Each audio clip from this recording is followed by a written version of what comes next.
Good afternoon. My name is Layni Bevills, and I will be presenting with Tyler Judice, Himel, and Carson Sanford.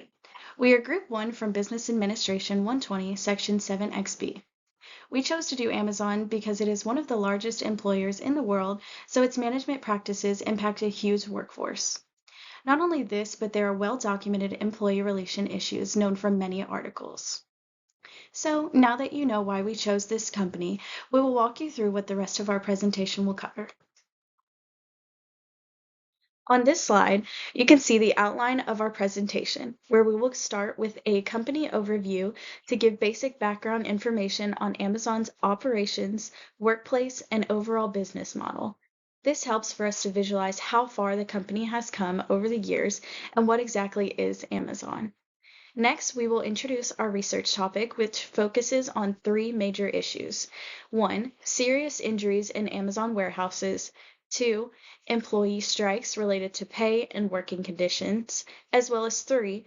Constant surveillance, which affects employee motivation, stress levels, and overall job satisfaction. These areas help us analyze how Amazon's efficiency goals impact employee well-being. Then we will share our recommendations based on what we have learned in Business Administration 120 about human resource management, ethical practices, and improving organizational behavior. Finally, we'll end with our references for all sources used throughout the presentation. For our company overview, we're focusing on Amazon as a major leader in the technology and e-commerce industry. Amazon's current CEO is Andy Jassy, who previously founded Amazon Web Services and took over leadership from Jeff Bezos in 2021. The company was originally founded in 1994, and since then, its business model has expanded into several divisions, including Amazon.com Retail, Amazon Web Services, Amazon Devices, and Amazon Prime.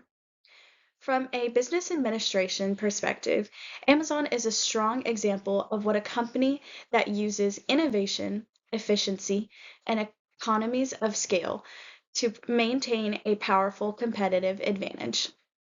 What makes Amazon unique is its ability to deliver products quickly, offer a massive variety of goods, and operate one of the most advanced cloud computing platforms in the world. These strengths are part of Amazon's overall value proposition, which focuses on convenience and speed for all customers. Understanding this organizational structure and strategic approach is important for our research because it shows how Amazon's drive for efficiency shapes the company's internal culture, performance expectations, and employee experience. This background helps explain why workplace issues begin to appear when a company prioritizes high productivity on such a large scale. Hi, my name is Carson Sanford, and we just looked at the company overview and where it kind of started. Now we're going to look at the research topic. Our research topic is employee management issues. So we're going to look at the challenges related to the effective planning, organizing, leading, and controlling of human resources in order to achieve organizational goals, also while ensuring a productive and positive work environment. Thanks, Carson. Now we'll be going over our research findings. A lot of these bullet points are from different stories from workers, so we start on the injury concerns. In 2022, Amazon workers have serious injuries at over double the rate of comparable facilities based on OSHA, which is the Occupational Safety and Health Administration data, analyzed by the Strategic Organizing Center. High risk. Amazon has knowingly created a dangerous environment working with higher than average injury rates by focusing on speed and productivity rather than safety in its warehouse, according to a report from Bernie Sanders. Sanders led an 18-month investigation and found that Amazon had recorded 30% more injuries than the warehousing industry average in 2023. As you can see our picture right here, Amazon's injury rates in 2020 are way above the national average. And here we have workers face burnout. Reports show that workers with 5 or more years at Amazon report higher injury and burnout rates, showing how workers are more vulnerable to injuries the longer they stay at Amazon. And the last one, which I think is the most important one for the injury section of our research findings, is that Amazon being untrustworthy.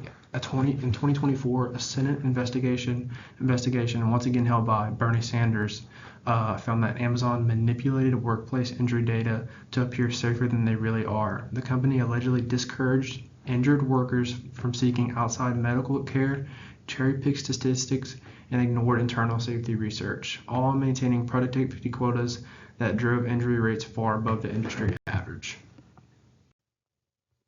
So for our next research findings, we'll be going over employee pay issues. It seems about just every employee across Amazon, as you can see our picture here, has a problem with their pay. So we'll be going over a few topics about the pay. So gender-based pay. There's an incident where 3 female employees from Amazon, Caroline Wilmoth, Catherine Schomer, and Erin Combs, who work in the Amazon's research division, claim that Amazon assigns female staff lower job titles for the same roles that are held by men with higher titles and much larger salaries. Wilma said of the 4 researchers on our team, only 1 was male, and this male was making approximately 150% more of Catherine Schomer's salary. The 3 females then sued Amazon, and Amazon disputed the lawsuit, and it is ongoing. So unpaid leave. This is another big one. In February 2025, a judge ruled that Amazon illegally enforced its attendance policy to punish workers who participated legally in protected walkouts and strikes.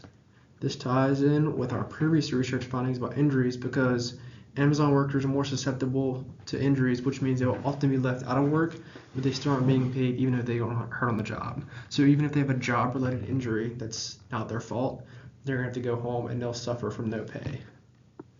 And the next one we have, this is just recently, this past month now, on Black Friday, thousands of Amazon workers across the world staged walkouts and protests as a part of the Make Amazon Pay campaign. These strikes targeted unsafe warehouse conditions, low wages, union busting, which we'll talk more about later, with major walkouts taking place in Germany, India, US, Canada, and Australia. And for our last one is the Seattle settlement. This is another one that's this month on December 5th. Amazon agreed to pay $3.7 million in the settlement with the city of Seattle over alleged violations of local gig worker protection laws. This settlement covers nearly 11,000 Amazon Flex drivers who received back pay and benefits after the city found Amazon failed to provide required minimum pay and paid sick leave to all drivers. So for our last research findings, we'll be going over employee surveillance and monitoring. First up, we have warehouse scanners. Amazon was fined $32 million for excessive monitoring. The CNIL, which is France's Data Protection Authority, fined Amazon for $32 million for using warehouse scanners too excessively to monitor the employee activity and performance. Each warehouse worker was required to use one of these scanners to log tasks like stocking shelves and packing up boxes. This scanner tracked the speed of scans. Employees were flagged if an item was scanned in under a second. It tracked downtime. Employees were flagged for any activity that was any inactivity that was for 10 minutes or more, and interruptions, which are any unusual breaks between 1 to 10 minutes. The next topic we have is constant surveillance. Similar to the deal in France that we just went over, Amazon's US warehouse employees report high levels of stress and burnout due to constant surveillance systems that track their speed, downtime, and productivity. So it's the same thing, but the US just uses cameras, whereas France uses the trackers that are on the employees, which is crazy to me. This excessive monitoring contributes to both physical and mental strain, with nearly 70% of the workers taking unpaid time off, like we just talked about their pay. They don't get paid for time off if they're hurt or injured or anything like that. And 70% of the workers take unpaid time off in a single month because of pain or exhaustion. And lastly, we have AI cameras in vans. Recently, Amazon has installed AI cameras in their delivery vans that monitor drivers constantly. This system flags unsafe behaviors like speeding, running stop signs, or distracted driving, and gives drivers real-time alerts when it notices one of these things. Amazon insists that these cameras are to improve safety, but drivers argue that they create stressful and intrusive surveillance that adds to burnout. Personally, if I was an adult, I don't think I'd want a camera in my car constantly telling me what I'm doing. That's what's right and what's wrong. Thank you, Tyler, for showing us the research findings. Now let's take this business to the next level. We have recommendations. One would be a union. A union is an organization whose main goal is representing members in employee management negotiations. This would help the employees fight for a better pay. It would also help them be able to voice their opinion on surveillance. It would also allows the workers to share concerns for their own safety. On the right here, we have a video by an Amazon worker, trying to convince others to join the union. It says, why do we need a union? Amazon is always telling us how well it treats us, that we don't need a union. But does Amazon really care about us? It's a $1 trillion company, but it pays us poverty wages. We also get hardly any vacation days, the brutal mandatory peak overtime work. There's no holiday bonuses, only half hour of paid break. They show favoritism and discrimination. We're just numbers to Amazon, no matter what they say. A union will give us a real voice for the first time. Statistics show unionized workers earn 15% more than non-unionized workers. They also get better benefits and have a greater job satisfaction.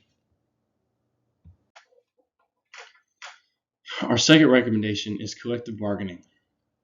It's the process whereby union and management representatives negotiate a contract for the workers. It is a different approach, but it's a softer approach than workers going on strike. It allows for executives and workers to sort out their differences. It shows Amazon that their employees just want fair contracts, fair pay time off, and fair sick days. With collective bargaining and these negotiations between the workers and firms over pay and working conditions, this could lead to greater satisfaction on both sides, both the workers and the executives. Hi, my name is Himel, and another recommendation that we have for Amazon is to introduce a mediator in times of dispute between the company and the workers. A mediator is just simply a third-party person who comes in, looks at the facts of an argument, and makes a decision for the company. Mediators are so important because they have no emotional attachment to either side of the argument. They allow for just strictly facts to be used to settle a debate.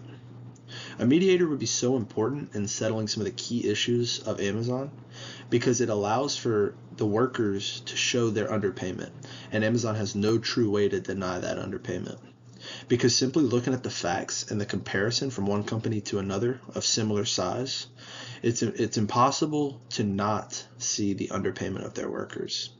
It also adds pressure to Amazon to improve the work life for its workers for the same reason.